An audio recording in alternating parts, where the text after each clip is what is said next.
Hello, আসসালামু আলাইকুম everyone. কি ভাবছেন নেহারি খাবেন আর গরমের প্রেশার বেড়ে যাবে, তাই তো? একদম চিন্তা নেই। এই রেসিপিটা ফলো করে নেহারি রান্না করলে আর এই নেহারি খেলে একদমই প্রেশার বাড়বে না, গ্যারান্টি দিচ্ছি।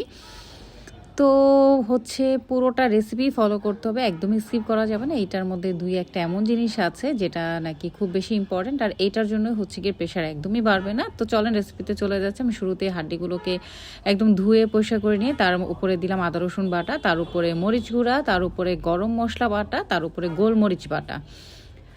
আর গোলমরিচ বাটাটা হচ্ছে অনেকগুলো বাটিতে যাচ্ছিল, আমি পরবর্তীতে বাকিটুকু দিয়ে দিয়েছিলাম। এখন হচ্ছে দিয়ে দিচ্ছি পানি। আর গরম মশলা বাটাতে ছিল দারচিনি, এলাচি, পোস্তদানা, সাদা গোলমরিচ, শাহি জিরা, জায়ফল, জয়ত্রী, সাদা গোলমরিচ, এই কয়টাই ছিল হচ্ছে গিয়ে আমার মশলা বাটাতে। তার সাথে এখন দিয়ে দিলাম রাইস ব্রানের তেল, আর তার সাথে দিয়ে দিলাম কিছু পেঁয়াজ কুচি।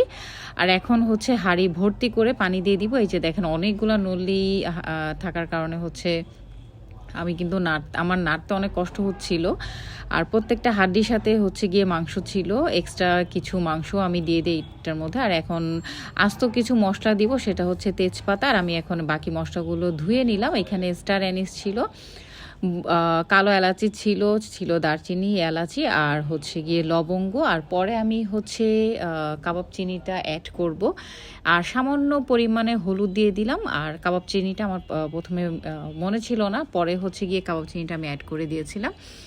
তো এই যে ভালো করে এখন সবগুলো মশলা মিক্স করে দিব। আর ঝালের পরিমাণটা আপনাদের পছন্দ মতো পরিমাণ মতো দিয়ে দিবেন। আমি পরবর্তীতে আরও একটু মরিচ গুঁড়া অ্যাড করেছিলাম, কারণ আমার কাছে মনে হচ্ছিল ঝাল কম। আর নেহারিটা একটু ঝাল ঝাল হলেই কিন্তু বেশি ভালো লাগে। এই যে দেখেন প্রত্যেকটা হাড্ডির সাথে মাংস লেগে লেগে আছে। আর এখানে কিছু পেঁয়াজ এখন ব্লেন্ড করে নেব, শুধু পেঁয়াজই ব্লেন্ড করবো এখানে, পেঁয়াজের সাথে অন্য কিছু নেই। বাকি সব মশলা তো দেওয়া হয়েই গিয়েছে। এই যে এটা প্রায় 1 থেকে 1.5 ঘন্টা পরে আবার চলে আসলাম। এখন পেঁয়াজ বাটাটা আমি দিয়ে দিব। এই দেখেন উপর থেকে তেল কিন্তু ভেসে আর উঠেছে। আর সয়াবিন তেলটা খুব বেশি ব্যবহার করতে যাবেন না, কারণ নেহারি থেকে তো সবাই জানি আমরা যে তেল অনেক বেশি বের হয়ে আসে। তো অল্প একটু পরিমাণে তেল ব্যবহার করবেন। আর আমি বাটিটা ধুয়ে হচ্ছে পানি আবারও দিয়ে দিচ্ছি। আর এই যে আবার কাবাব চিনটার কথা বলেছিলাম, দিয়ে দিলাম। আর এই যে ইনগ্রেডিয়েন্টস, এটা কি বলেন তো, তেঁতুলকে আমি এখন গুলিয়ে নিচ্ছি, কিছুক্ষণ ভিজিয়ে রেখেছিলাম। আর এই যে ভেজানো তেঁতুলের রসগুলো কিন্তু পুরোটাই দিয়ে দিব এখন আমি। এই তেঁতুলটা দেওয়ার কারণেই কিন্তু আপনাদের নেহারি খেলে কোনো প্রবলেম হবে না। ইভেন আমার আব্বুকেও কিন্তু আমরা নেহারি খাওয়া একদমই নিষেধ করে দিয়েছি। শুধুমাত্র আমি যেই দিন নেহারি রান্না করি, এইভাবে রান্না করি, তখনই আব্বু হচ্ছে গিয়ে নেহারি খাবে। আদারওয়াইজ আমার আব্বু কিন্তু নেহারি খাওয়া একদমই নিষেধ। আর এই যে ময়দা, নেহারিটা অনেকে বলে পাতলা হয়ে যায়, মজা লাগে না। তো এই যে নেহারিটা গ্রেভি করার জন্য বা ঘন করার জন্য এখানে নিয়ে দিলাম আমি তীর কোম্পানির ময়দা। ওই ময়দাকে আমি কিছুক্ষণ হচ্ছে গিয়ে ভেজে লাইট ব্রাউন কালার বা ক্রিমিশ কালার করে নিব। আর এই যে দেখেন সবগুলো কিন্তু ভেতরে যাচ্ছিল, সব একদম বের হয়ে গেছে। হাড্ডি থেকে মাংস রগগুলো সব খুলে খুলে আসছে, বা নলিগুলো সব খুলে খুলে আসছে। তো এই যে দেখেন আটাটা আমি ময়দাটা কিছুক্ষণ ভেজে এখন পানি দিয়ে গুলিয়ে নিব। পানি দিয়ে গুলিয়ে নেওয়ার পর আমি একটু ছেঁকে নিব, কারণ এটার মধ্যে অনেক লাম্পস ক্রিয়েট হয়েছে। লাম্পসগুলো দিলে আবার তখন খেতে ভালো লাগবে না, মুখে পড়লে খুবই বাজে ফিলিংস লাগবে।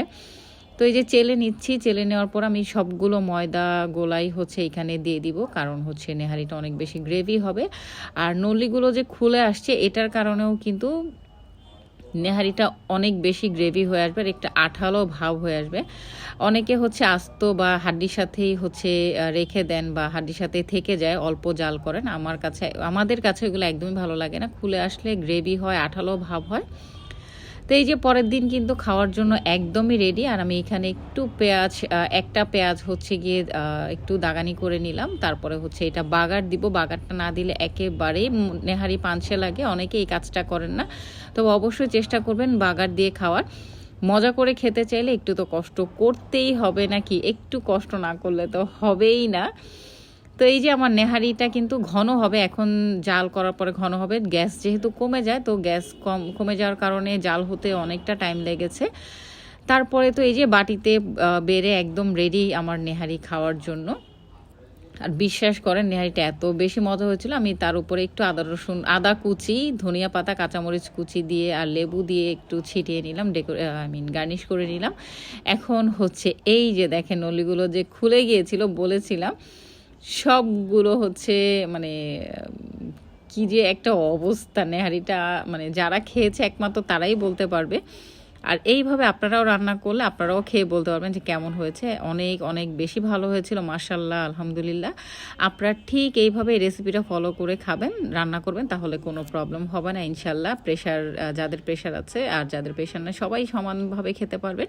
ভালো লাগলে অবশ্যই ভিডিওটা শেয়ার করে দিবেন। আর ঠিক এইভাবে আমার পাশে থাকবেন সবসময়। আর ঠিক এইভাবে হচ্ছে নেহারি রান্না করে খাবেন, যখনই খাবেন তেঁতুলটা দিতে একদমই ভুলবেন না। তেঁতুলটা না দিলে কিন্তু ঝামেলা হবে, তেঁতুলটা দেওয়ার কারণে হাই প্রেশারের রোগীরা খেলেও একদমই প্রবলেম হবে না। তো ভালো থাকবেন সবাই, আল্লাহ হাফেজ, টেক কেয়ার এভরিওয়ান।